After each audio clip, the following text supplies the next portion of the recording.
Uno de los trabajadores se levanta y dice, vamos a cambiar acá todo este sistema de esta tienda. Ya no se va a vender en tanto, sino en cuánto. Ya no se va a vender ropa, se va a vender zapatos. ¿Qué diríamos de esa persona que se levanta y quiere hacer esos cambios en la empresa? ¿Qué diríamos de ella? ¿Tú quién eres para hacerlo? Oye, acá hay una empresa constituida, o sea, ¿tú vas a venir acá y vas a querer cambiar todo? ¿Qué te pasó? Entonces veríamos que esa persona se está equivocando, porque él no es el dueño de la empresa, él no tiene por qué venir a decirle a la empresa cómo tiene que trabajar, él solo es un trabajador. Muy bien. Resulta que cuando comparamos eso con la iglesia, nos vamos a encontrar que alguien se levanta a predicar y dice, están mal los que están predicando, los dirigentes están predicando lo que no es verdad. Entonces, si lo comparamos con una empresa mundana, ¿qué cosa vamos a decir de ese que está predicando eso? ¿Y tú quién eres para venir a decir a tremenda iglesia que tiene tantos años que está mal y que no hay que predicar así? Entonces, podría ser mal vista esa persona y terminar diciendo, ¿ves? Estás queriendo tú deshacer la iglesia y formar un nuevo sistema. Parecería el malo, ¿no es cierto? Ahora comparen eso con Jesús, y eso es lo que Jesús hizo. Entonces la pregunta es, ¿cómo debe funcionar la iglesia? ¿Es correcto lo que Jesús hizo en su tiempo? ¿Es correcto lo que hicieron los reformadores y los apóstoles? ¿Es correcto lo que hicieron los primeros adventistas? ¿Basados en qué? Eso es lo que nos explica el sistema del estudio de organización. Nos muestra cómo Dios actúa en su empresa. ¿Se dan cuenta? Fíjense ahora en esto. Si la empresa es terrena, va a ser conducida por gente terrena. Y ellos son los jefes, porque ellos están en los puestos altos, ¿no es cierto? Y nos tienen que decir lo que tenemos que hacer. Pero eso es cuando vemos solo desde el aspecto de una empresa hecha en la tierra y patentada en la tierra. Pero cuando entendemos que la empresa de Dios tiene como dueño a Dios, todo cambia. ¿Por qué?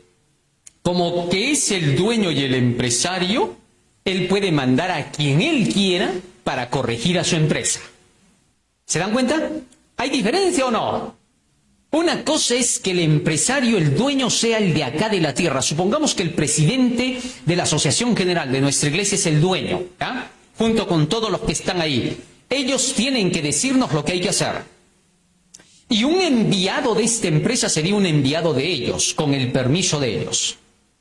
Pero siendo que ellos no son los dueños, sino que el dueño está ¿dónde? En el cielo. Entonces el del cielo es el que va a decir cómo se hacen las cosas en la iglesia.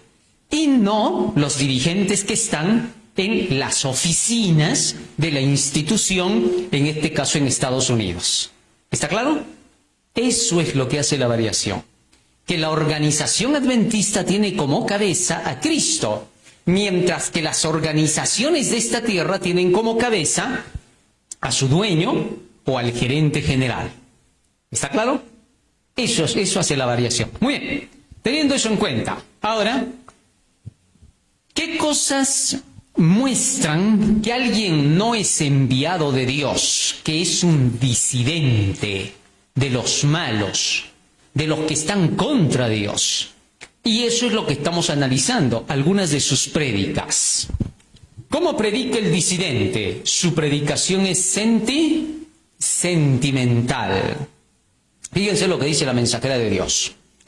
Hay en el ministerio hombres que obtienen un éxito aparente, dominando las mentes por la influencia humana. Juegan a voluntad con los sentimientos, haciendo llorar a sus oyentes y haciéndolos reír a los pocos minutos. ¿Han visto esas predicaciones sentimentales? De pastores que están predicando y hacen llorar a toda la gente, ¿no? Y la gente está llorando y al rato los está haciendo reír. ¿Qué se llama eso? Para lograr algo como eso hay que conocer bien de psicología. Así que los que hacen eso han estudiado psicología. Es increíble, pero la mayoría de los pastores, ahora todos, en las universidades de teología, estudian un año de psicología. ¿Por qué? Porque ellos estudian el arte de echarse al público en el bolsillo. ¿Se dan cuenta? Por eso muchos de ellos se consiguen libros, como los de Ojmandino. ¿Qué cosa enseña? El arte de echarse al público al bolsillo para poderle vender cualquier cosa que quieras. Porque Ojmandino es el vendedor más grande del mundo, ¿no? Todos sus libros hablan solo de psicología, del trato con la persona, para hacer relaciones de venta con otras personas con técnicas psicológicas. Otro de los personajes muy conocidos es este hombrecito Napoleón Hill. Él saca su libro, piensa y luego haz que exista. ¿Correcto? Es decir, solo piensa en que a la persona a quien le quieres vender algo, ya se lo has vendido. Véndele en tu cabeza. Y cuando vendas en tu cabeza, vas y haces lo mismo con la persona y el trabajo estará hecho. Eso se llama psicología, ¿no es cierto? Ese tipo de libros son ahora introducidos en el conocimiento de un pastor, de un teólogo. De tal forma que ellos, cuando vienen a predicar, para lograr la atención de su público, ¿qué hacen? Usan la técnica. Y entonces dejan de lado la enseñanza para poder utilizar la técnica de retención del público. ¿Qué ganamos con eso? Fíjense. Supongamos que yo les tengo que enseñar matemática. Y para que ustedes me comprendan, vengo a hacerles chistes. Y entre chiste y chiste trato de introducirles la matemática. Y parece que estamos divertidos todos en la clase, porque estoy trabajando con sus mentes y aprovecho a darles ahí cómo es la suma, la resta y la multiplicación. Aparentemente he tenido su atención de ustedes, pero lo que estoy haciendo es un trabajo psicológico y ustedes solo van a funcionar cuando todo esté en su favor psicológicamente hablando. Es decir, los dañé, los malogré. Pero eso no es todo. Hasta ahí se da el 50% de lo malo. Porque ese alumno solo va a reaccionar frente a las situaciones de la vida cuando sean favorables. Cuando vea que una empresa es dura y su jefe es duro, no va a poder reaccionar positivamente. Porque él necesita un jefe chistoso para que reaccione. ¿Se dan cuenta? Eso quiere decir que ¿qué cosa he hecho? Solamente les he dado un paliativo de apariencia de mejoramiento de conocimiento. Falso. Segundo, lo peor viene cuando, como dice el texto, primero hacen reír y luego hacen ¿qué? Ya. Fíjense en esto. Ustedes se acercan a un niño y le dan un correazo. ¿Qué va a hacer el niño? Va a llorar. Y de pronto se empiezan a reír y lo abrazan, ja, ja, ja, ja, ja, ja, con él, ¿no? Y él con las lágrimas en la carita comienza a reírse porque ustedes se ríen. Y le hacen pensar que fue broma. Y después de que le hacen pensar eso, se dan la vuelta y otro correazo, que le vuelve a arder. ¿Qué le está pasando al cerebro del niño? Esos cambios bruscos de llorar a reír y de reír a llorar van a dañar su cerebro, porque va a empezar a entrar confusión en su mente. No va a saber cuándo el castigo está siendo castigo o cuándo el golpe está siendo una broma. Cuando entre a la vida real, ¿qué va a pasar? No va a saber reconocer cuándo alguien le está reclamando algo, lo va a tomar a broma, no le va a dar importancia y no va a cumplir el deber. ¿Se dan cuenta? Eso es psicología pura. Cuando el pastor hace eso con la gente y la hace llorar un rato con su tema, contándole de repente la historia de un borracho que se convirtió, de un drogadicto que se convirtió, de cualquier persona que andaba en lo malo y vino a Jesús y se entregó y dijo, ya basta, ya no quiero seguir con esta vida, está utilizando psicología para crear sentimentalismo. Entonces la persona se entristece y llora. Y de pronto el pastor termina haciendo por ahí una broma y hace reír a toditos, ¿no? cambió, de lo que estaba en shock la persona, sale y cambia de temperamento. Ese cambio brusco le hace perder el sentido de la realidad. Y cuando pierde el sentido de la realidad, ¿qué cosa le ocurre? Ya no vive la realidad. En la vida, cuando tiene que obedecer un mandamiento de Dios, lo quiere hacer pero sintiendo. Cuando no siente, no lo hace. Es decir, si está feliz hoy día, le obedece a Dios. Pero si hoy día ha peleado, ha discutido, le ha ido mal en el trabajo o en el negocio, lo maldice a Dios. Y es por eso que termina diciendo, no puedo vencer mi pecado. Siempre va a estar así, subiendo y bajando, subiendo y bajando. ¿Por qué? Porque simple y llanamente la forma en que le han enseñado ha sido un rato de llanto y otro rato de ¿qué? De risa. Ese tipo de psicología es peligrosísimo. ¿Comprendido? Por eso Elena de White dice, obtienen un éxito aparente dominando las mentes por la influencia humana. Juegan a voluntad con los sentimientos, haciendo llorar a sus oyentes y haciéndolos reír a los pocos minutos. Bajo labores de esta clase, muchos son movidos por el impulso a profesar a Cristo y se cree que se produce un maravilloso reavivamiento. Pero cuando viene la prueba, la obra no perdura. Los sentimientos están excitados y muchos son llevados por la marea que parece dirigirse hacia el cielo. Pero la fuerte corriente de la tentación no tarda en hacerlos volver atrás como resaca. El obrero se engaña a sí mismo y lleva a sus oyentes por camino errado. Obreros Evangélicos 396. ¿Se dan cuenta? O sea, cuando llegue el tiempo de la prueba para esos hermanos que han recibido el mensaje entre la risa y el llanto, no soportan. ¿Por qué? Porque sus caracteres no están formados bajo el conocimiento y el principio, sino bajo las emociones y las circunstancias. A ver, supongamos que, con esta ilustración lo vamos a captar. Yo les enseño a ustedes matemática y les digo así, 4 más 4 son 8. Muy bien, y de pronto les pregunto así, a ver alumnos, ¿cuánto es 4 más 4? 8, todos responden, muy bien. Y de pronto lo hago renegar a un alumno, por alguna causa. Y le digo, tú, 4 más 4, 9. Él me está contestando no porque él cree que es 9, sino ¿por qué? Porque está renegando, me larga, ¿correcto? Ya, ¿por qué pasa eso?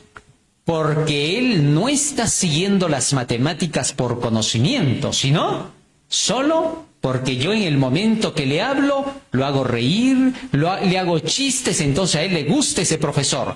Pero cuando ese profesor ya no es el mismo, lo larga porque no le interesa. Entonces, muchos hacen lo mismo en las cosas de Dios. Como ha habido un predicador que los hace llorar y reír, entonces dicen, ese predicador me habla bonito. Es como Jesús, es tan bueno. Cuando las cosas son favorables, ese oyente le obedece a Dios. Pero cuando ve que Dios no hace lo que él quisiera, no le responde las oraciones como él quisiera, maldice a Dios, reniega y no quiere obedecerle y prefiere hacer lo contrario de la ley de Dios. ¿Se dan cuenta? Ese es el peligro de las predicaciones sentimentales. No transforman, solamente son como calmantes por un momento. ¿Correcto? Muy bien. Dicen que ya somos santos. Esta es otra mentira de los disidentes. Hay muchos que afirman que han sido santificados a Dios. Y sin embargo, cuando se presenta ante ellos la gran norma de santidad, se excitan grandemente y manifiestan un espíritu que demuestra que nada saben de lo que significa ser santo. No tienen la mente de Cristo, porque quienes están verdaderamente santificados han de reverenciar y obedecer la palabra de Dios tan pronto como es abierta delante de ellos. ¿Qué les parece? Hay una falsa santificación, la santificación espuria. La santificación de sentimientos es falsa. ¿Cómo es la santificación de sentimientos? Muchas personas confunden lo que es santidad con lo que es el sentimiento. Cuando se sienten santas, creen que son santas. Cuando no se sienten santas, piensan que no son santas. ¿Por qué? Porque tienen un nivel de lo que es santidad de acuerdo con lo que su cabeza les dice, pero no con lo que la palabra dice. Entonces, muchos que son religiosos en sus iglesias, de veras creen que son santos. Sus pastores vienen y le dicen, hermano, todos somos santos, Cristo ya nos santificó, no necesitamos hacer más. Entonces la gente cree esa mentira. Pero cuando se les pone la norma de la ley a su lado y se les compara con la ley, no llegan ni a las sandalias de la ley. ¿Ah? ¿Por qué? Porque no están en armonía con esa ley. La santidad significa armonía con la ley de Dios. Romanos capítulo 7, versículo 12. Fíjense lo que dice allí. Romanos 7, 12. De manera que la ley a la verdad es santa, y el mandamiento santo, justo y bueno. Así que como la ley es santa, para yo saber quién es santo, ¿qué tengo que hacer? Tengo que medirlo ¿con qué? Con la ley de Dios. No hay otra forma de medir. Pero hay personas que a veces por lo que sienten, miden, ponen la regla. Y hay personas que dicen, una es así, yo no voy mucho a la iglesia. ¿Por qué? Porque ahí solo van santos y yo soy pecador. Otro dice, yo no me atrevo a leer mucho la Biblia. ¿Por qué? Porque la Biblia es santa, no es para mí, yo soy pecador. Es porque ellos tienen una idea errada de lo que es santidad. La santidad es simplemente que venir a la palabra del Señor, aprender primero de ella, porque antes de que se santifique la vida, primero se santifica la mente. ¿Está claro? Romanos capítulo 7, verso 23 al 25. Fíjense lo que dice. Pero veo otra ley en mis miembros que se rebela contra la ley de mi mente y que me lleva cautivo a la ley del pecado que está en mis miembros. Miserable de mí, ¿quién me librará de este cuerpo de muerte? Gracias doy a Dios por Jesucristo, Señor nuestro. Así que yo mismo con la mente sirvo a la ley de Dios, a la santidad, más con la carne a la ley del pecado. Antes de que la carne se someta a la santidad, ¿quién se somete primero? La mente. ¿Y cómo se santifica la mente? Sencillo, cuando la mente entiende la verdad. ¿Está claro? Es decir, cuando alguien me explica el Evangelio y lo capto, lo entiendo y veo que esa es la verdad, inmediatamente mi mente está santa. Ahora le toca a mi mente santificar a mi carne. ¿Cómo? Con el conocimiento que tengo sujeto a los deseos de mi carne. ¿Está claro? Y a eso se le llama santidad. Ahora fíjense en esto. Supongamos que nosotros aprendemos hoy día algo de la palabra de Dios, ¿ya? Hoy día les enseño y les muestro que el consumo de la carne, vamos a hablar un poquito de Reforma Pro Salud, ya que todos los sábados hablan sobre eso, ¿no? Que el consumo de la carne es malo. Y les doy pruebas, les demuestro todo con Biblia, con ciencia, con todo lo que haya para demostrar.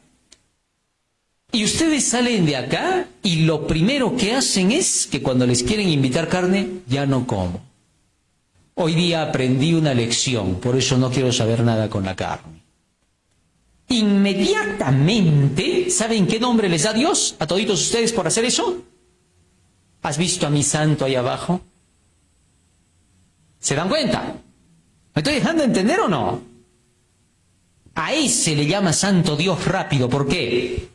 ¿Viste a mi separado, a mi apartado allá abajo? Porque santidad significa separación, apartamiento. Entonces, la santificación es un proceso constante. Hoy día yo veo que mis alumnos sacan buena nota y digo, mis alumnos perfectos. De mañana yo no sé nada, porque mañana de repente me sacan 0,5. Y a los que les dije hoy día perfectos, ¿qué les digo mañana? Estos imperfectos descuidados. Entonces, la santificación es que a medida que aprendo algo, comienzo a practicarlo. Puede ser que lo practique con errores y todo, pero ya lo estoy haciendo. Hijito, ven para acá, pásame por favor ese vaso de vidrio que está allá. Corriendo va el chiquito, viene corriendo porque me quiere obedecer y ¡pum! Se tropieza, roto el vaso. Pregunto, ¿obediente o desobediente el niño? Lógico, que se le haya caído el vaso no es que no haya querido obedecer. Entonces él es obediente, cumplió.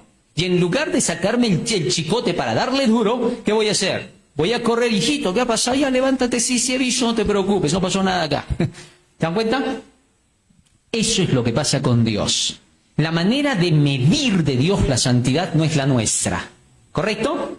De manera que, como sabemos que nos falta mucho y que hoy día aunque aprendamos y hoy día aunque empecemos a obedecer, todavía hay mucho por aprender, nunca vamos a decirnos ya soy santo. ¿Se dan cuenta? Nos está santificando Dios, pero no podemos decir soy santo porque vamos a decir así, ¿cuánto me falta todavía? Santo es aquel que ya es perfecto en todo y no le falta nada. Por tanto, ¿quién se atrevería a decir ahorita yo soy santo? Ninguno. Pero si les pregunto así, ¿cuántos están yendo por el camino de la santificación? Toditos. ¿Por qué? Porque todos están aprendiendo cómo ser santo. Ya están en el camino. Ya van a llegar a alcanzar a ser santos, pero todavía no lo son. Ellen de White, volvamos al texto por favor, Franz, nos está hablando de aquellos que enseñan que ya somos santos a pesar de no obedecer la ley. Es decir, ellos son santos porque sienten que son santos. Es peligroso eso, porque los judíos, los fariseos se creían santos. El término fariseo, ¿qué cosa significa? ¿Se acuerdan lo que dijimos? Fariseo significa santo, saduceo significa justo, ¿correcto? Así que ellos se creían santos, eran de estos, de la santificación de la carne. Sigue diciendo más. Porque quienes están verdaderamente santificados han de reverenciar y obedecer la palabra de Dios tan pronto como es abierta delante de ellos, y expresarán un vehemente deseo de saber qué es la verdad en cada punto de doctrina. Un sentimiento de gran regocijo no es evidencia de santificación. Es decir, una persona que está alegre, ¿no? Jesucito, cuánto te amo, me bautizo mañana, yo te voy a servir, voy a hacer tu voluntad. Y viene el pastor y dice, ya estás santo por este bautismo que te da. Mentiroso, él no está santo en nada, solo se ha mojado. ¿Ah? Entonces, ¿qué cosa es la santidad? La santidad es que le gusta la Biblia, vive de la Biblia y solo quiere escuchar la Biblia y obedecerla. Solo quiere saber qué más tengo que hacer para ser salvo. Quiere seguir en eso, crecer, crecer, crecer y crecer, porque ya quiere cumplirlo todo. Su cabeza solo está en eso. Tengo que cumplir todo, tengo que cumplir todo, Eso es lo único que repite. Y su lucha va por ese lado. ¿Se dan cuenta? Y se esfuerza. A pesar de sus luchas, de sus imperfecciones y tropiezos, sigue avanzando. Como Pablo decía, ¿no? Olvidando ciertamente lo que queda atrás, me extiendo hacia aquello para lo cual fui llamado por Cristo. ¿Eso qué se llama? Santificación. Es progresiva. Sigue diciendo, la afirmación soy salvo, no prueba que el alma esté salva o santificada. Muchos dicen, ya soy salvo por Cristo, salvo por gracia, Cristo me salvó. El que digan eso no prueba que así sea, ¿correcto? Fíjense lo que pasó en los días de Moisés. Números capítulo 16, verso 1, para que tengan una idea clara. Coré, hijo de Ishar, hijo de Coad, hijo de Leví, Datán y Abirán, hijos de Eliab, y On, hijo de Peled, de los hijos de Rubén, tomaron gente. Y se levantaron contra Moisés con 250 varones de los hijos de Israel, príncipes de la congregación de los del consejo, varones de renombre. Y se juntaron contra Moisés y Aarón y les dijeron, basta ya de vosotros, porque toda la congregación, todos ellos son ¿qué? Ah, interesante, miren lo que decían estos rebeldes. Decían que toda la congregación ya era santa. Sin embargo, la condición de santidad, Dios les había dicho, 3 versículos antes de que comience Números 16, les había dicho que era santidad. Miren, vamos al capítulo 15 y al versículo 39. Miren lo que dice ahí. Y os servirá de franja, para que cuando los veáis os acordéis de todos los mandamientos de Jehová, para ponerlos por obra, y no miréis en pos de vuestro corazón y de vuestros ojos en pos de los cuales os prostituyáis. Verso 40. Para que os acordéis y hagáis todos mis mandamientos y seáis ¿qué? Santos a vuestro Dios. Fíjense ahora, Moisés les estaba diciendo que Dios decía, solo cuando guarden mis mandamientos serán ¿qué? Pero sin guardarlos fueron a reclamarle a Moisés y dijeron, toda la congregación ya somos santos, ¿qué tanto molestas, Moisés? ¿Se dan cuenta? No les gustó cuando Moisés le dijo a toda esa congregación, ustedes no son santos. Es como ahora, ¿no? Las religiones esas que hablan de que ya somos santos, por gracia somos salvos. Tú diles, nadie todavía es santo, hay que guardar los mandamientos de Dios y vas a ver cómo se rebelan contra ti como contra Moisés. De frente te van a decir, ¿no? Acá somos santos más bien. Y tú le vas a decir, ¿ya guardas todos los mandamientos de Dios? Y no van a querer aceptar porque te van a decir, tú eres legalista. Tú crees que eres santo por guardar la ley. Pero ¿qué dice acá? Para que guardéis todos mis mandamientos y seáis ¿qué? Hasta el final el Señor repite lo mismo. Apocalipsis 14:12. Miren lo que dice allí. Aquí está la paciencia de ¿quién? De los santos. ¿Quién? Los que guardan los mandamientos de Dios y la fe de Jesús. O sea, hay condición para ser santo. Tú no eres santo porque te sientes santo. Eso no va a pasar. ¿Correcto? La santidad no es un sentimiento.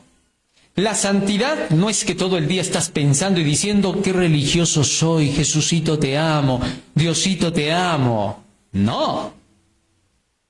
Es una vida normal y que en medio de toda tu vida busques hacer lo que Dios te manda. Punto. Eso es todo. No es excitación, no es emoción, no es un estado mental que está en un punto de, vamos a decir, de sentimiento fuerte de estar apegado a lo religioso. Es más, fíjense en esto. Miles que han nacido con deseo de ser religiosos se van a ir al infierno.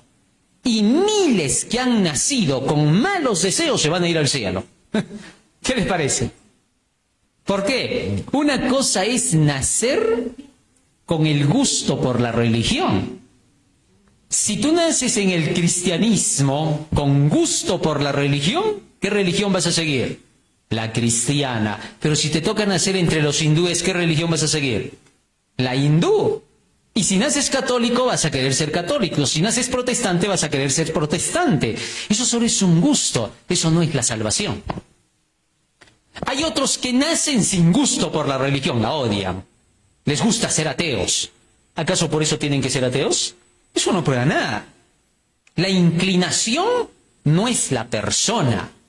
Es lo que tiene que evitar para llegar a ser una persona. ¿Está claro? Entonces lo que tenemos que hacer, ¿qué cosa es? Aprender conocimiento. El conocimiento es el que te hace ser algo. Si yo conozco de matemáticas, nadie me va a venir a decir a mí, eres un físico. No, porque yo no estoy aprendiendo física, sino que matemática. Soy lo que aprendo. Y si aprendo el cristianismo en la Biblia, soy cristiano. Así yo sienta lo opuesto. Pero soy cristiano porque aprendí el cristianismo. Y ahora practico eso porque sé que es la verdad. Dios quiere que seamos seguidores de Él por comprender su verdad, no porque mi papá es de la iglesia ni mi mamá, no porque está bonito acá, ay, esta iglesia haya sido bonita, bien arregladita, por eso yo voy a venir acá me gusta ser.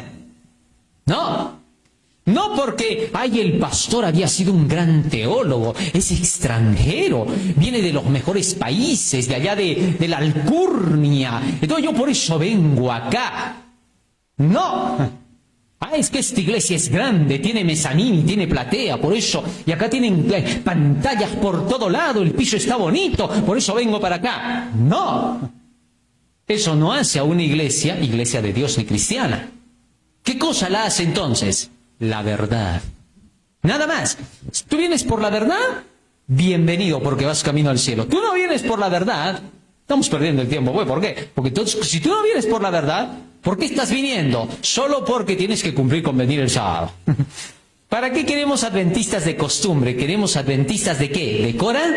¿De corazón? ¿Comprendido? Muy bien. Vamos a la siguiente. Creen que ya son salvados. La caída de Pedro no fue instantánea, sino gradual.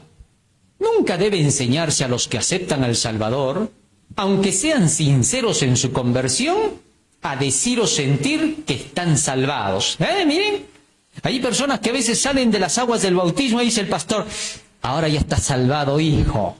Y el otro, sí, pastor, sí, ahorita estás sin pecado, estás limpio, estás saliendo de acá. Hasta cierto punto parecería ser verdad, pero no se le puede decir eso. ¿Por qué? Porque en su interior todavía está cargando 100.000 errores que recién van a salir a relucir.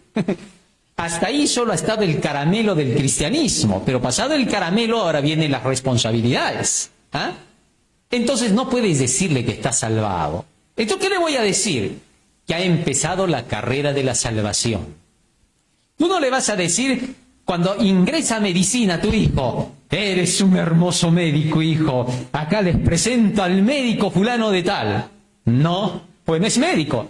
¿Qué tal el primer mes saca 0,5?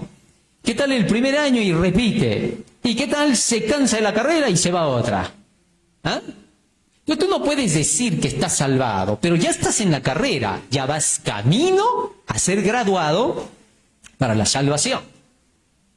Una persona está en el mar y le lanzan el salvavidas porque viene un tiburón detrás. Y la jalan rápido y antes de que llegue justo 1 metro viene el tiburón y se la lleva. Estaba casi salva pero totalmente perdida. Así también, todo aquel que no ha alcanzado todavía la victoria total hasta el fin de su vida, está casi salvo, pero estar casi salvo es estar totalmente perdido. ¿Está claro? Así nunca podemos asegurarnos de decir, yo ya soy salvado. Lo más bonito que podemos decir, ¿saben qué es? ¡Qué lindo es el camino de la salvación! Sigo yendo por ahí porque quiero llegar. Eso es lo más hermoso que puede pasar. ¿Correcto? Muy bien. Sigue diciendo más. Eso es engañoso. Debe enseñarse a todos a acariciar la esperanza y la fe. Pero aun cuando nos entregamos a Cristo y sabemos que Él nos acepta, no estamos fuera del alcance de la tentación. La palabra de Dios declara, solo el que soporte la prueba recibirá la corona de la vida. Santiago capítulo 1, verso 12. Muy bien. Así que entonces nos queda claro que para poder alcanzar la salvación es un pro. Ya está, así de fácil. Nunca hay que decir soy salvo. Los que aceptan a Cristo y dicen en su primera fe soy salvo, están en peligro de confiar en sí mismos. Se nos amonesta, el que piensa estar firme, mire, no caiga. 1 Corintios 10:12. Nuestra única seguridad está en desconfiar constantemente de nosotros mismos y confiar en Cristo. ¿Qué les parece? Remanente y sumisión, página 42. Miren, esto es maravilloso. Porque el momento que nosotros creamos que estamos salvos como Pedro creía que ya estaba salvo, ¿no? ¿Se acuerdan? Creía que tenía que enseñarles a los demás todo. Según él iba viento en popa, pero por confiado, ¿qué cosa hizo? Caminando en el mar y se empezó a hundir, ¿no? Y en plena tempestad y el hombre gritó, y eso que era un gran pescador, Pedro era pescador, sabía nadar mejor que toditos los que estaban ahí. Era un artista en el mar, pero en medio de la tempestad, cuando rugían las olas, vio que se hundía, y siendo tan fuerte el hombre vio que las aguas eran más fuertes que él. ¿Y qué cosa hizo? ¡Señor, sálvame!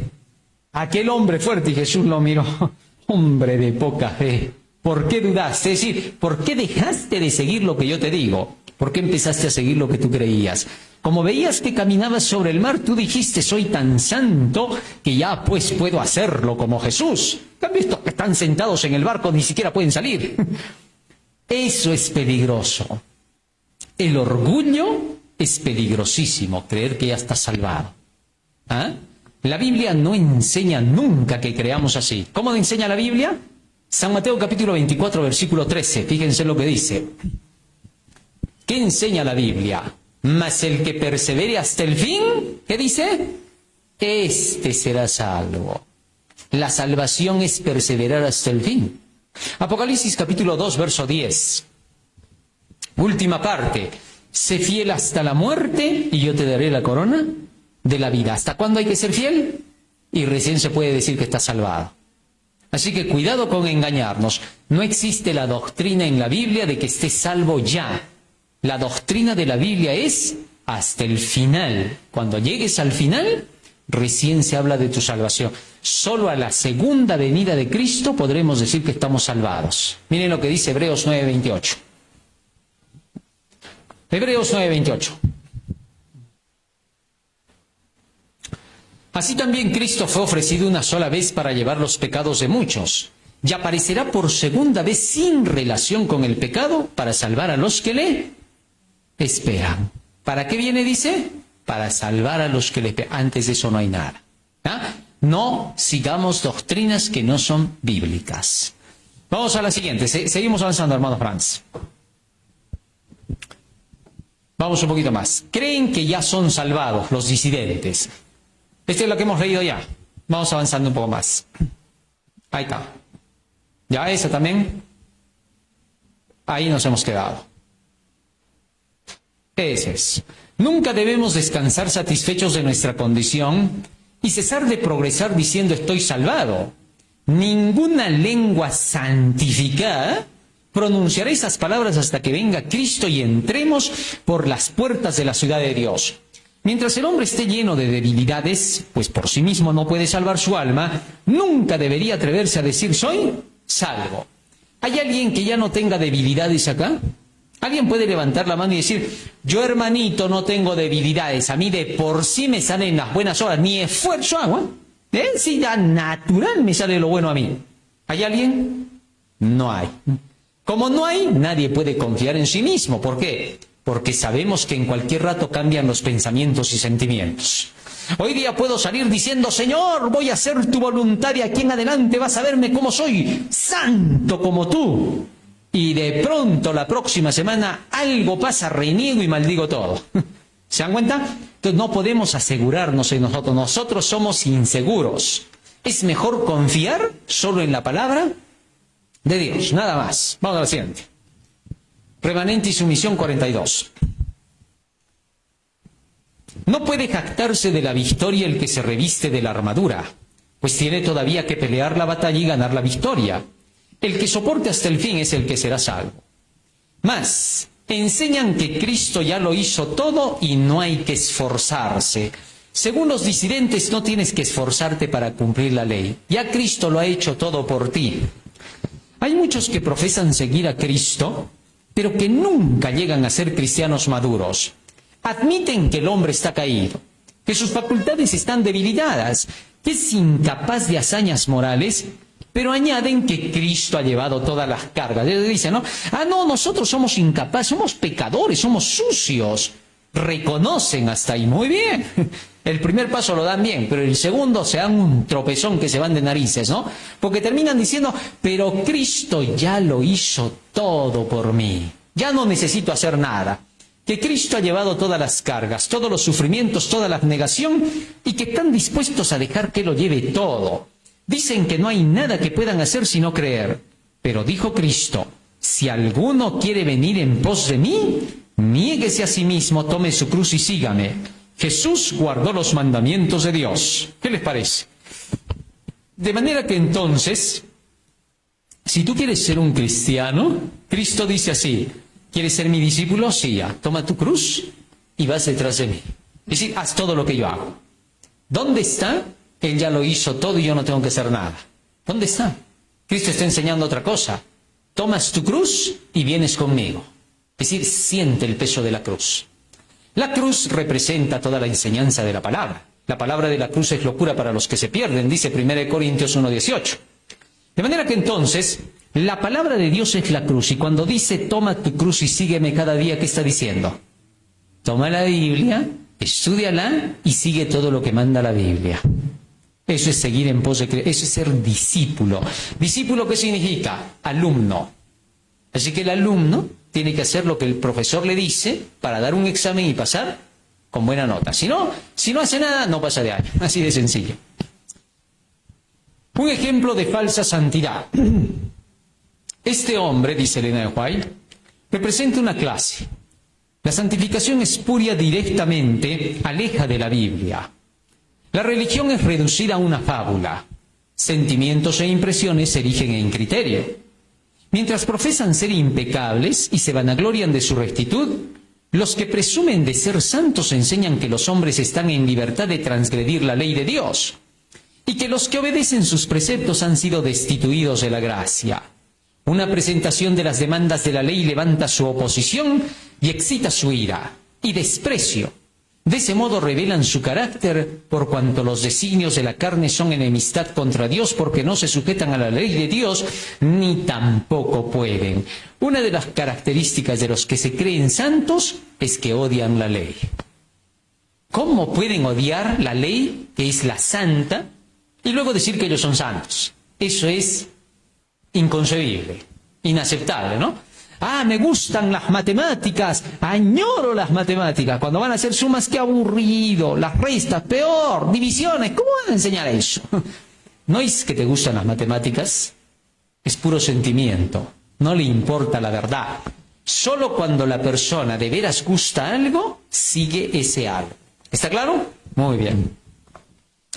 Dicen que solo se necesita la fe para salvarse y nada más. Cuando tratamos fervorosamente de ser obedientes, Dios escucha nuestras peticiones. Pero Él no nos bendecirá si estamos en desobediencia. Si escogemos desobedecer sus mandamientos, podemos gritar, fe, fe, solamente fe.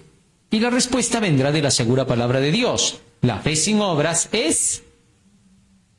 Una fe tal solo será como metal que resuena y címbalo que retiñe. Para tener los beneficios de la gracia de Dios, debemos hacer nuestra parte, debemos trabajar fielmente y producir frutos dignos de arrepentimiento. Fe y Obras 47. O sea, si queremos hacer la voluntad de Dios, obedecer sus mandamientos, ¿qué tenemos que hacer? Luchar con toda la fuerza y la intensidad del alma. ¿Por qué? Porque sólo así podremos cumplir. Porque el texto dice, amarás a tu Dios con todas tus fuerzas. ¿Cuánto es todas tus fuerzas? ¿Ah? Con todo el empeño que tengas para ponerle. No puedes a la mitad decir, ya hice lo que pude, ya Diosito me entenderá. Es que no puedo más. No, eso no existe. Todo lo puedo en Cristo que me fortalece. Punto. Está escrito, no hay que discutir al escrito. ¿Por qué? Porque el escrito es poder, es la palabra de Dios. Es como que Jesús mismo te dijera así, ¿no? Elévate y vuela. Y que tú le digas, Señor, pero nunca he volado, no puedo. Yo no te he preguntado eso. He dado la orden y se tiene que cumplir. Y cuando saltas, te elevas. ¿Por qué? Porque lo mandó Dios. ¿Está claro? Cuando Dios dice algo, se hace. Él dice y es hecho, Él manda y existe. Entonces, en lugar de discutir con Dios, solo hay que hacer lo que dice, porque Él sabe por qué lo dice. ¿Correcto? En cambio, si estás buscando razonar al mandamiento para tener que obedecerlo, nunca vas a cumplirlo. Es imposible. ¿Por qué? Porque cuando quieres obedecer, no preguntas por qué ni para qué, solo lo haces. ¿Está claro? Y nosotros que tenemos tanta evidencia de que la verdad es verdad, no necesitamos discutir a la verdad. ¿Está claro? Solo hay que someterse a ella. No relacionan bien la fe y las obras los disidentes. Pero sin fe es imposible agradar a Dios, porque es necesario que el que se acerca a Dios crea que le hay y que es galardonador de los que le buscan. Hay muchos en el mundo cristiano que sostienen que todo lo que se necesita para la salvación es tener fe. Las obras nada son. Lo único esencial es la fe. Pero la palabra de Dios nos dice que la fe sola sin obras es muerta. Muchos rehúsan obedecer los mandamientos de Dios, mas hacen mucho hincapié en la fe. Pero la fe debe tener un fundamento. Fe y Obras 47. Es decir, ¿cómo puedes hablar de fe si no la manifiestas con la obra? Si yo digo que creo en la pastillita que me está dando el médico para que me pase mi gripe y me guardo la pastilla y nunca la tomo y me dicen, oye, ¿por qué no tomas esto? ¿Qué no crees que te va a curar esto? Sí creo. ¿Y por qué no te la tomas? Porque solamente hay que creer. Las obras no hacen falta. Yo creo y me voy a curar y cada día estás peor. Porque pues no estás tomando la pastilla, entonces no has creído, porque la acción determina la creencia. ¿Está claro? Santiago capítulo 2, versículo 22, fíjense lo que dice allí. ¿No ves que la fe actuó juntamente con sus obras y que la fe se perfeccionó por las obras? ¿Por qué dice que la fe se perfecciona por la obra? Porque la fe solamente se nota que es fe cuando la obra es realizada. Porque solo se nota que crees cuando se te ve que lo estás haciendo. ¿Por qué? Porque muchas veces se te dice, oye, tú has dicho que tomando esta agüita especial uno se va a mejorar cada día. Así es. ¿Y tú por qué no la tomas? A ver. Ah, tú tampoco no crees, ¿ves? ¿Obvio o no? Te diste cuenta. Muy bien. Seguimos avanzando.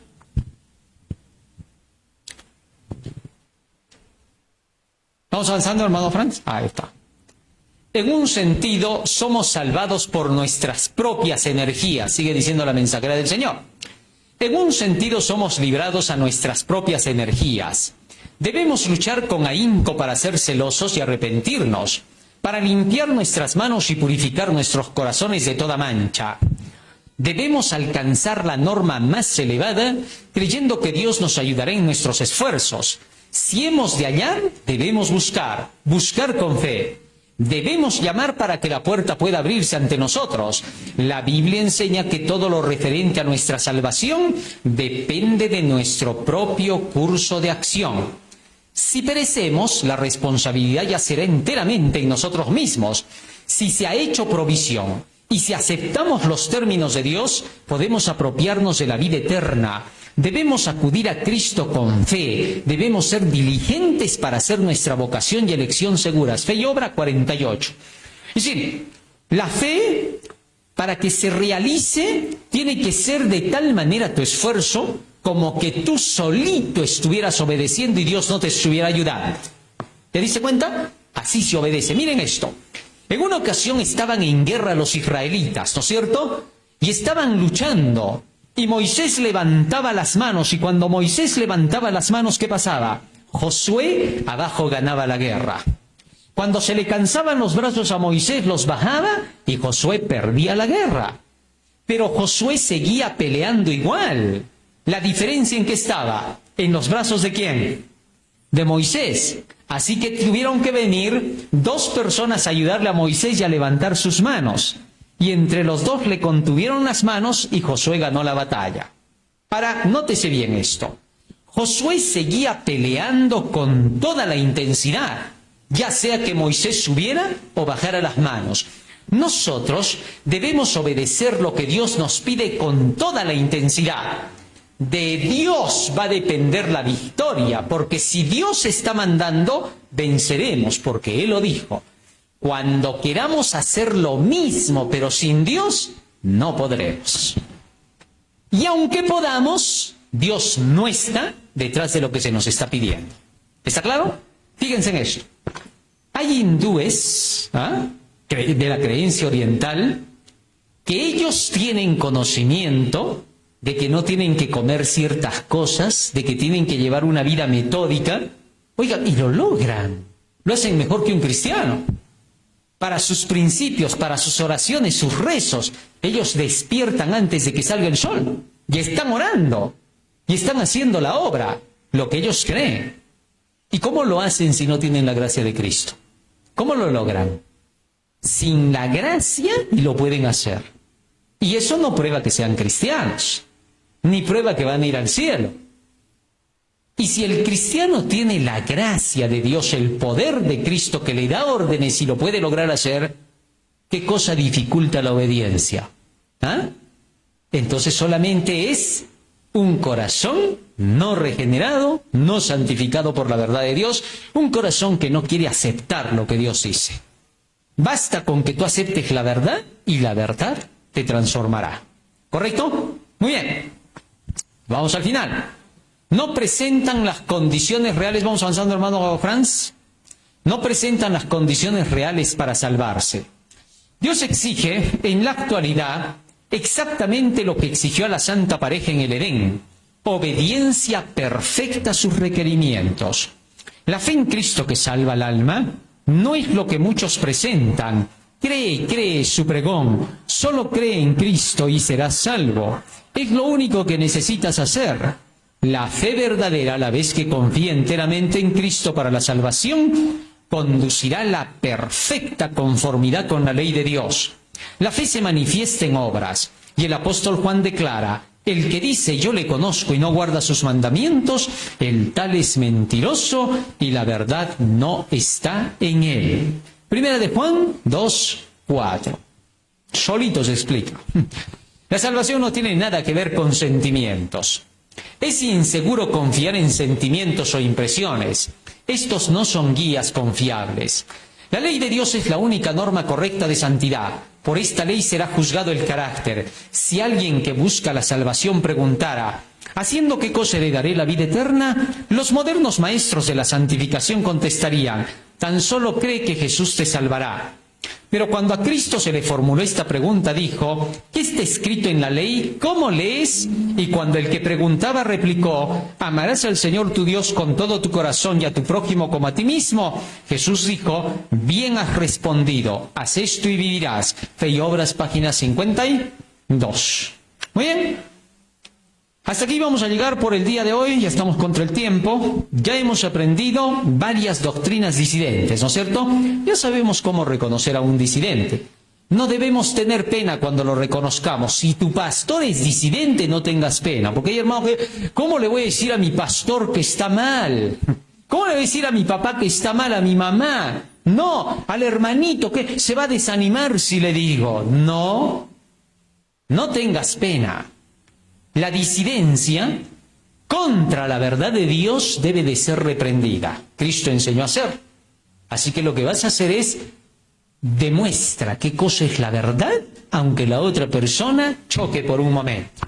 ¿Cuántas veces de las discusiones más calurosas que se han podido tener, de ahí han salido los que se han convertido para Dios? Y a veces más peligroso es el que tú le predicas y a todo le dice amén. Yo no creo fácilmente en una persona que cuando le estoy predicando a todo me dice qué lindo está. No le creo.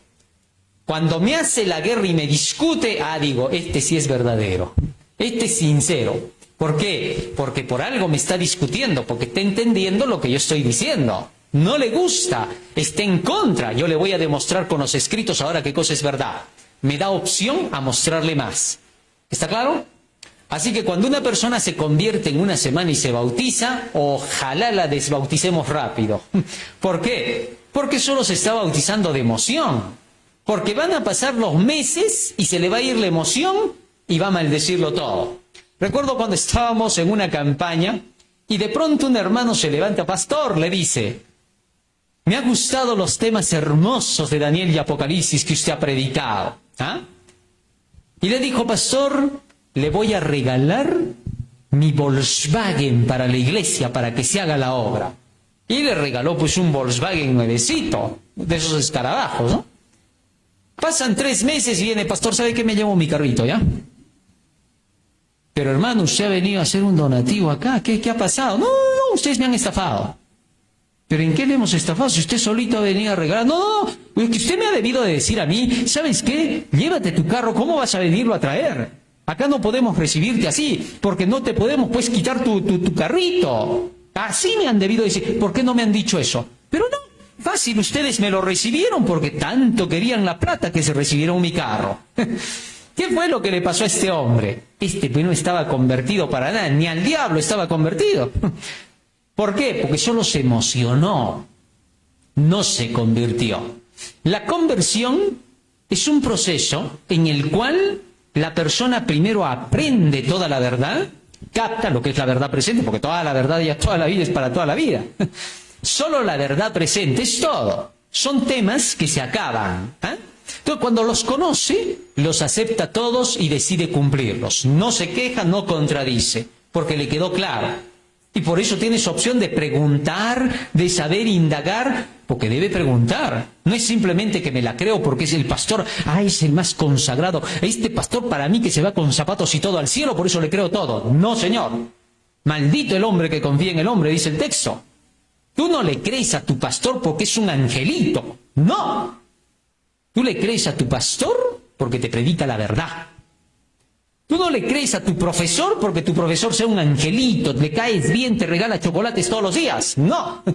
Tú le crees a tu profesor porque te enseña la verdad, lo correcto. ¿Está claro, hermanos? Dios nos ayude y nos bendiga.